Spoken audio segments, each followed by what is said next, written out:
From putting the blame on black magic psychics to making some unwise dietary choices. After losing, UFC fighters have time and time again used cringeworthy excuses to justify themselves. Let's count down our top picks for the worst excuses UFC fighters have ever used, starting with one of the biggest fights in UFC 229, Conor McGregor against Khabib Nurmagomedov. Needless to say, the fight did not end up going McGregor's way, and Khabib beat him with a fourth-round submission. There was talk about Conor having a lousy camp, so he couldn't train properly for the fight, but the actual ridiculous excuse McGregor gave was of a foot injury that happened 3 weeks before the fight. Now, Conor's talking about his foot injury again wouldn't be worth mentioning had he not said that his foot was swollen to the size of a balloon. Yep, you heard that right, a balloon. He'll never live down that absurd excuse.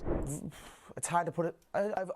You must understand, my foot was a balloon. Do you know what I mean? My toes came out of the socket. A guy had to come into the cage and break them back into place. The thing ballooned out, and my foot was a balloon. I went in, I tore my leg to shred. My foot was a balloon. My foot was a balloon. You want to see it? Now, injuries are part and parcel of every bout, so they're not really the best excuses to hide behind. Like McGregor, Tito Ortiz also used his injury to justify his loss. This controversial fighter loves to trash talk his opponents and has made some wild political statements, so he definitely didn't stop short when it came to strange excuses. Apart from blaming his loss on a torn ACL one time and a broken neck another time, brace yourself for the weirdest excuse from Ortiz yet. After his loss against Forrest Griffin, Tito said that he played the 3-round fight with a cracked skull. Yeah, I'm as confused as you are. What makes this excuse strange is that despite his loss, Tito earned a lot of respect because of the fight he put up, so it didn't make sense for him to give this excuse, which implied that he could have won. But we may never know Tito's intention behind the statement. While some fighters take great pains to win every match, in this case, we saw the opposite. Tiki Gazan didn't take his fight against his much younger opponent, Robbie Lawler, seriously, so his non-serious attitude got knocked right out of the octagon. He didn't even put up a fight. Yikes. In interviews after the fight, Gazan stated that he suffered a concussion before the fight, which contributed to his loss. He also refused to believe that he was knocked out. It seems like a little case of cognitive dissonance. His confidence grows with these Tiki, guys. you said he was a little overrated. Would you take that back right about now? Would I take it back? No, I got a cut. They stopped because of a cut.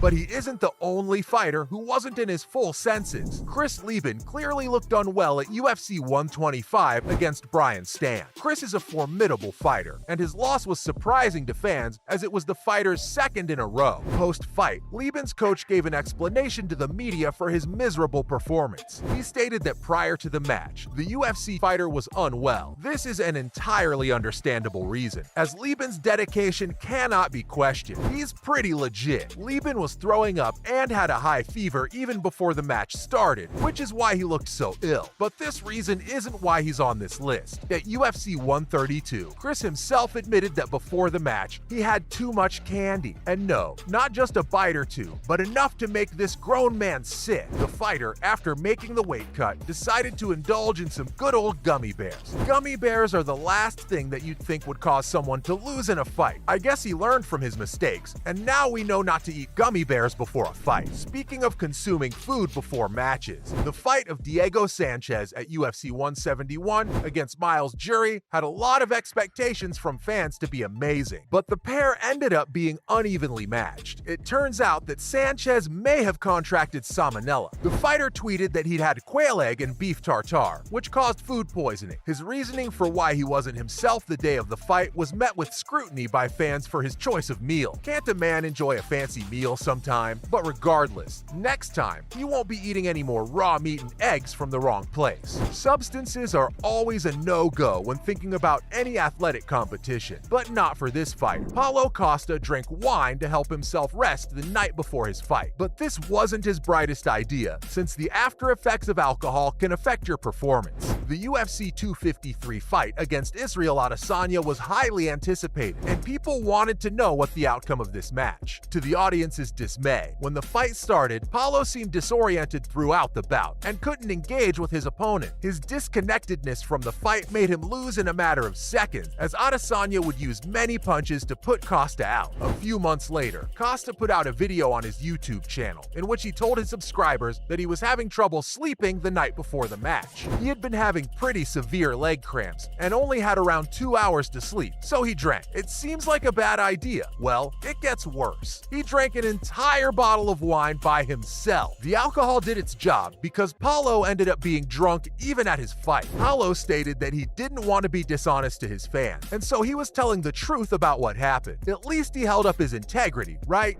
I am on hot of collision with you, Adesanya. I want my rematch. And you know I'm waiting for you. Something happened before the fight.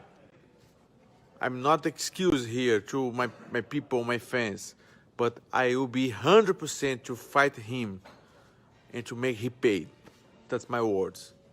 Save my words. Nick Diaz, in his fight against George St. Pierre at UFC 158, was a lopsided one, as Pierre was able to defeat Diaz and win unanimously on the judges' scorecards. Diaz and company later came out with explanations for his embarrassing loss to Pierre. His jiu-jitsu instructor, Cesar Gracie, implied at a podcast that there was a mole in their camp. This mole may have leaked information about formations and battle styles that Diaz probably used in the fight to his opponent. Diaz said that he was given an IV that was poisoned before the match, which is why he overslept, which worsened his performance. Both of these claims would obviously give Pierre an upper hand if they were true. The absurdity of these claims makes them so unbelievable. Isn't it better to accept the loss instead of coming up with embarrassing excuses? If that wasn't enough, Diaz also accused his opponent of steroid use. It looks like he took this defeat to heart. In the sea of excuses given by fighters, their coaches, and even the media for why a contender performed poorly, this next one really takes the cake. Fedor Emelianenko's fight against Bigfoot Silva was a tough challenge that resulted in a severe eye injury for Emelianenko. According to a Russian outlet, Life Sports, the fighter's coach, Vladimir Voronov, gave a superstitious explanation for his performance that no one saw coming. He said that Fedor's poor performance was because of black magic psychics in the crowd who took Fedor's energy away from him and transferred it to his opponent. Yes, you heard that, black magic psychics. However, this explanation is so strange that even Fedor's coach denies ever giving it. He said that someone approached him about Fedor's performance at the airport. Voronov just said that Fedor wasn't feeling himself that day and that he doesn't know where this psychic explanation is coming from. So, whether Fedor or his coach are superstitious, either they're just embarrassed about the interview or it's actually made up. I guess we'll never know. That's all I have for the worst excuses fighters